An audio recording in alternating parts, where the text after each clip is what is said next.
Hi hello నమస్తే అందరికీ welcome to my channel గన స్టోరీస్ వరల్డ్. స్టోరీ చదివే ముందు ఛానల్ని తప్పకుండా సబ్స్క్రైబ్ చేసుకోండి. ఇక స్టోరీలోకి వెళ్ళిపోదాం. నీ జతగా నేనుండాలి ఎపిసోడ్ 6. ఓయ్, నువ్వు ఓకే అంటే నాకు అలానే అలవాటు అవుతుంది చెప్తున్నా. మళ్ళీ నేను అలా పిలిస్తే నువ్వు ఫీల్ అవ్వకూడదు చెప్తున్నా అన్నాడు హర్ష. ఓకే బాబా, నేను ఫీల్ అవ్వను, ఓకేనా? నీకు నచ్చినట్టు పిలువు సరేనా అంది భవి. ఓయ్ నిజమా? నిజమే హర్ష. సరే అయితే కానీ మీ ఆయన ఏమని పిలుస్తాడే నిన్ను ఇంతకీ? నీకు అవన్నీ అవసరమా? మా మొగుడు పెళ్ళాలం ఎలా అయినా పిలుచుకుంటాం, నీకెందుకంట అవన్నీ అంది భవి. అబ్బో, ఏం లేదులే. హా, ఇంతకీ ఏం చేస్తున్నావు హర్ష? తిన్నావా అని మెసేజ్ చేసింది భవి. తిన్నా. మరి నువ్వు? నేను కూడా తినేసా హర్ష. అవును భవి. ఏంటో నిన్నొకటి అడగాలి. అడుగు. మరి ఇలా ఎంతకాలం చాటింగ్? ఫోన్ నెంబర్ ఇవ్వచ్చు కదే, డైరెక్ట్గా మాట్లాడుకుందాం అన్నాడు హర్ష. వామ్మో, డైరెక్ట్గానా? మా ఆయనకు తెలిస్తే నన్ను చంపేయడు. అంత లేదు లేవే, సుత్తి కొట్టకు. నువ్వు కావాలని నెంబర్ ఇవ్వడం లేదు కదా నాకు అన్నాడు హర్ష.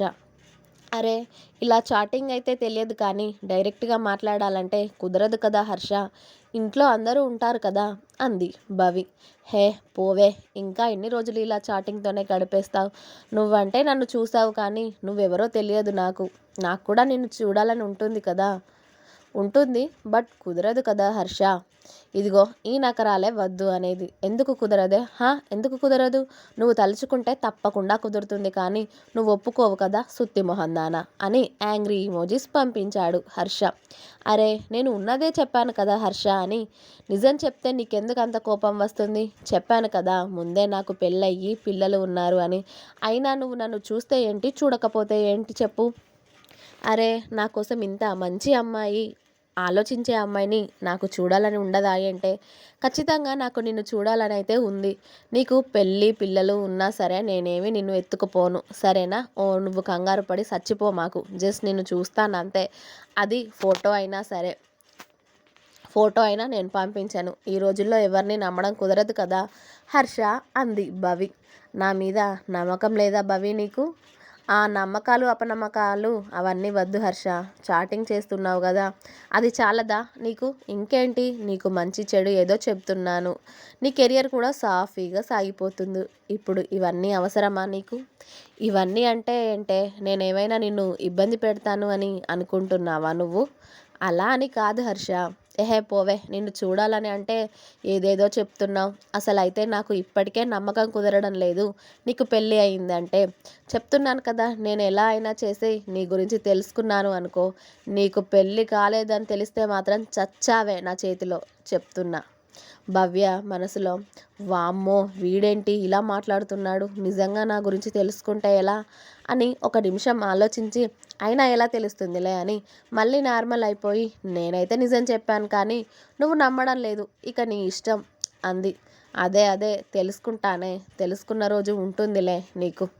ఏమీ ఉండదు కానీ ఈ మధ్య డ్యాన్స్ ప్రాక్టీస్ లేదా? చాలా టైం చాటింగ్లోనే ఉంటున్నావు అని అడిగింది భవి. నీతో మాట్లాడుతూ ఉంటే నాకు బాగుంటుంది. అసలు టైం తెలియడం లేదు. ప్రాక్టీస్ అంటావా? చేయొచ్చులే, ఖాళీనే కదా, రోజంతా ఏం చేస్తాను? ఏదో ఒక టైంలో ప్రాక్టీస్ చేసుకుంటే సరిపోతుంది.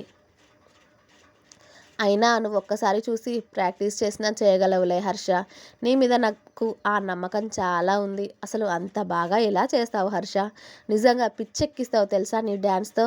అలా చూస్తూ ఉండిపోవాలని అనిపిస్తుంది నాకైతే అంది భవి. అంత బాగా నచ్చిందే ఏంటే నా డ్యాన్స్ నీకు? చాలా బాగా హర్ష. చాలా బాగా చేస్తావు నువ్వు డ్యాన్స్. స్ప్రింగ్ లాగా అవుతుంది నీ బాడీ. అసలు నువ్వు అలా చేస్తూ ఉంటే నేనైతే కన్నార్పకుండా చూస్తూ ఉంటాను తెలుసా నీ డ్యాన్స్ని. ఇంకా నువ్వు రీల్స్ లాగా పెడతావు కానీ నాకు ఒక్కసారి నీ ఫుల్ డ్యాన్స్ చూడాలని ఉంది నాకైతే అంది. చూడడం ఎందుకే, నా దగ్గరికి వచ్చేయి, ఇద్దరం కలిసి చేద్దాం ఓసారి అన్నాడు హర్ష. అప్పుడు కదా నా మొగుడు నన్ను తన్ని తగిలేసేది. కథలు పడకే నువ్వు, అన్ని పిచ్చి పిచ్చి మాటలు అన్నీ నాకెందుకు. మన మొదటి రోజు నుండి నిన్ను నమ్మాలి అనిపించడం లేదే. నువ్వెందుకో నాకు ఫేక్లా అనిపిస్తున్నావు. చూడు నేను ఎంత నిజంగా ఉంటున్నానో. అవునవునులే, నిజాలు చెప్తే ఈ కాలంలో ఎవ్వడు నమ్మడులే, అందరూ ఇలానే అనుకుంటారు. నువ్వు కూడా అలానే అనుకో హర్ష, నాదేం పోయిందిలే. అరే, ఇంత అమాయకుని చేసి ఆడిస్తున్నావేంటే? ఎన్ని రోజులు అడుగుతున్నా కూడా నీకు నిజం చెప్పాలి అనిపించడం లేదా? హర్ష, ఇక్కడ నేనెంత చెప్పినా నువ్వు వినవా? సరే అయితే వినకులే. నువ్వు అలానే అనుకుంటూ ఉండు, నేను ఇలానే చెప్తూ ఉంటా. నాకు ఇక పేషెంట్స్ని చూసే టైం అయింది. బాయ్. ఇంకోసారి ఇలాంటి అనుమానంతో నాకు మెసేజ్ చేసావనుకో, అప్పుడు చెప్తా నీ సంగతి. ఎన్నిసార్లు చెప్పినా వినవు, ఎప్పుడు ఇంతే నువ్వు అని చాటింగ్ కట్ చేసి పడేసింది భవి. ఓయ్ ఓయ్ ఆగవే భవి, ఉన్నావా? ఒసై ఎక్కడ పోయావే అని ఓ 10 మెసేజ్లు చేశాడు హర్ష. దేనికి రిప్లై రాకపోవడంతో ఉసూరుమంటూ ఇక సైలెంట్గా ఉన్నాడు హర్ష. ఛీ, ఇది మారదు. నాతో అంత బాగా మాట్లాడుతుంది కానీ ఇది ఎందుకో అబద్ధం చెప్తుంది అని నా సిక్స్త్ సెన్స్ నాకు గట్టిగా చెప్తుంది. అసలు దీన్ని ఎలా పట్టుకోవడం అని తెగ ఆలోచిస్తూ ఉన్నాడు హర్ష. వీడేంటి మరి ఇంత ఇన్వాల్వ్ అవుతున్నాడు నా విషయంలో? అసలు ఎలా తెలుస్తుంది వీడికి నాకు పెళ్ళి అవ్వలేదు అని? లైట్లే, వాడు మరీ అంతగా నేను ఎక్కడ ఉన్నానో వెతుకుతాడా ఏంటి అని చాలా తేలికగా తీసుకుంది భవి. కానీ నిజంగా హర్ష భవిని కలిస్తే తన పరిస్థితి ఏంటో పాపం. అప్పటికే హర్ష భవి చెప్పేది నిజమా కాదా అని తెలుసుకోవాలి అనుకున్నాడు. అయితే అందుకు ఫస్ట్ తన ఇన్స్టాలో ఏమైనా ఫొటోస్ కానీ పోస్ట్ చేసిందా అని చూశాడు. కానీ అలాంటివి ఏవీ లేవు. భవి పేరు మీద అన్ని యాప్లు చెక్ చేశాడు కానీ ఎక్కడా కూడా భవి ప్రొఫైల్ దొరకలేదు. ఇక అన్నీ చూసి చూసి నీరసించిపోయి, దీనబ్బా అసలు ఎక్కడా కూడా లేవేంటే నువ్వు అని మళ్ళీ మెసేజ్ చేశాడు హర్ష భవికి. ఇంకా ఏ యాప్లు వాడవేంటే నువ్వు అని. ఎందుకు హర్ష, నేనెవరో తెలుసుకోవడానికి ఇంత ప్రయత్నిస్తున్నావు? అవన్నీ అవసరం లేదు అని చెప్పాను కదా అంది. నిజంగా నీకు పెళ్ళయిందా భవి? ఈసారి సీరియస్గా అడుగుతున్నాను, నిజం చెప్పవే నువ్వు అన్నాడు హర్ష. నీకు ఎన్నిసార్లు చెప్పాలి హర్ష, అందరి మగాళ్ళలాగే నువ్వు కూడా చేస్తున్నావు. ఏమైందిరా నీకు? పెళ్ళయింది అని చెప్తున్నా కూడా వదలవా నన్ను? అంత అమ్మాయిల పిచ్చోడిలా తయారవుతున్నావా నువ్వు? ఇంకోసారి నాకు మెసేజ్ చేస్తే బాగుండదు చెప్తున్నా అని కట్ చేసింది మెసేజెస్. హర్షకి ఆ మాటలకి చాలా బాధేసింది. నువ్వు ఒక్కదానివే కదే నన్ను ఇంతలా అర్థం చేసుకున్నావు, నువ్వే ఇలా మాట్లాడుతున్నావా అనుకొని హర్ష కూడా ఆ రోజు నుండి చాటింగ్ మానేశాడు. ఇక ఆ రోజు నుండి కాస్త డల్గా మారిపోయాడు హర్ష భవితో మాట్లాడకుండా ఉండేసరికి. ఇటు భవి కూడా హర్ష మెసేజెస్ లేక కాస్త డల్గానే మారిపోయింది. రోజు ఇద్దరికిద్దరు ఒకరి నుండి ఒకరికి మెసేజ్ వస్తుందా అని నిమిషానికి 10 సార్లు ఫోన్ చెక్ చేసుకునేవాళ్ళు. ఆ రోజు అలా మాట్లాడకుండా ఉండాల్సింది అని ఎవరి ఆలోచనల్లో వాళ్ళు అనుకుంటూ ఉన్నారు. అలా నెల రోజులు గడిచాక ఇక భవి నుండి మెసేజ్ రాకపోయేసరికి హర్ష మళ్ళీ ప్రాక్టీస్లో ఫుల్గా మునిగిపోయాడు. ఏ ఆలోచన లేకుండా మళ్ళీ రీల్స్ పోస్ట్ చేయడం స్టార్ట్ చేశాడు అతడివి, డ్యాన్స్వి. అయితే ఇద్దరు అమ్మాయిలతో కాస్త రొమాంటిక్గా ఉన్న సాంగ్కి డ్యాన్స్ చేసి అవి 2-3 సాంగ్స్ పోస్ట్ చేశాడు.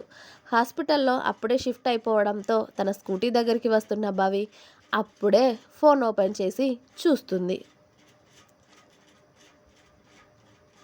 హర్ష పోస్ట్ చేసినట్టు మెసేజ్ రావడంతో అది ఓపెన్ చేసి హర్ష డ్యాన్స్ని చూస్తూ ఉంది. ఫస్ట్ ఒక్కడే రావడంతో కళ్ళార్పకుండా అతడిని చూస్తూ చూస్తూ మెల్లిగా ఇద్దరు అమ్మాయిలు వచ్చి హర్షని తాకుతూ డ్యాన్స్ చేసేసరికి భవికి మెంటలెక్కిపోయింది. హా, ఎవత్తే మీరు? వాడిని అలా తాకుతూ డ్యాన్స్ చేస్తున్నారు, నాకు ఇక్కడ మండిపోతుంది అని పిడికిలి బిగించి స్కూటీపై గుద్దుతూ, అమ్మా నాకే తాకింది అని మళ్ళీ చేయి వెనక్కి తీసుకుంది. ఏంట్రా వాళ్ళని అలా చుట్టుకొని డ్యాన్స్ చేస్తున్నావు? నాకు నచ్చట్లేదురా నువ్వు వాళ్ళని తాకడం అని రోడ్డుపైనే గట్టి గట్టిగా అరిచింది. అక్కడ వచ్చిపోయే వాళ్ళు ఆగి భవిని చూస్తూ ఉండేసరికి వాళ్ళని చూసి భవి ఓ పిచ్చి నవ్వు నవ్వి సారీ సారీ అని స్కూటీ తీసుకొని ఇంటికి వెళ్ళిపోయింది.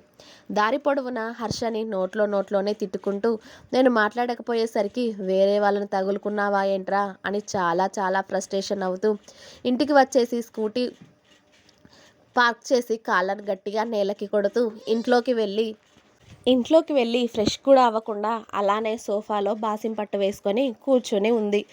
అయినా వాడి మీద నా ఇంట్రెస్ట్ ఏంటి ఇంతలా పెరిగిపోతుంది? నాకేంటి అయినా నాకు పెళ్ళై పిల్లలు ఉన్నారని చెప్పాక కూడా వాడు ఇంకా నన్నెలా చూస్తాడు అని పరిపరి విధాల ఆలోచిస్తూ, నాకేంటి నేను ఇలా తయారవుతున్నాను అసలు, వాడు అలా అమ్మాయిలతో డ్యాన్స్ చేస్తే నాకెందుకు కోపం వస్తుంది, వాడిని నిజంగా నేను ప్రేమిస్తున్నానా అని ఆలోచిస్తూ ఉంది భవి. అలా 2 రోజులు హాస్పిటల్కి లీవ్ కూడా పెట్టేసి ఇంట్లోనే ఉంది డల్గా ఎందుకో. ఇక చూసి చూసి తనే హర్షకి హాయ్ హర్ష అని మెసేజ్ చేసింది. అలా మెసేజ్ చేసి మళ్ళీ డిలీట్ చేయాలా వద్దా అని తెగ తికమక పడుతూ, ఎలాగైతేనే మెసేజ్ చేశాను కదా రిప్లై వస్తుందా లేదా అని ఫోన్ పట్టుకొని దాన్ని చూస్తూ కూర్చుంది. అలా ఓ గంట సేపు చూసినా కూడా రిప్లై రాలేదు. ఏమైంది వీడికి, మెసేజ్ చూసాడా లేదా ఇంతకీ అనుకుంటూ ఉంది. అయితే హర్ష ఏదో పనిలో ఉండి ఆ మెసేజ్ చూడలేదు. గంట సేపటి తర్వాత నోటిఫికేషన్ సౌండ్కి ఏంటా అని మెసేజ్ ఓపెన్ చేశాడు. భవి నుండి మెసేజ్ వచ్చేసరికి చాలా ఎగ్జైట్ అయ్యాడు హర్ష. ఇంకా ఉంది, నెక్స్ట్ ఎపిసోడ్ రేపు వస్తుంది, వెయిట్ చేయండి. అలాగే మీకు నా స్టోరీ కనుక నచ్చినట్టయితే please like, share, comment and subscribe. Please నా ఛానల్ని సబ్స్క్రైబ్ చేసుకోండి. గనా stories world. Thank you. Bye bye.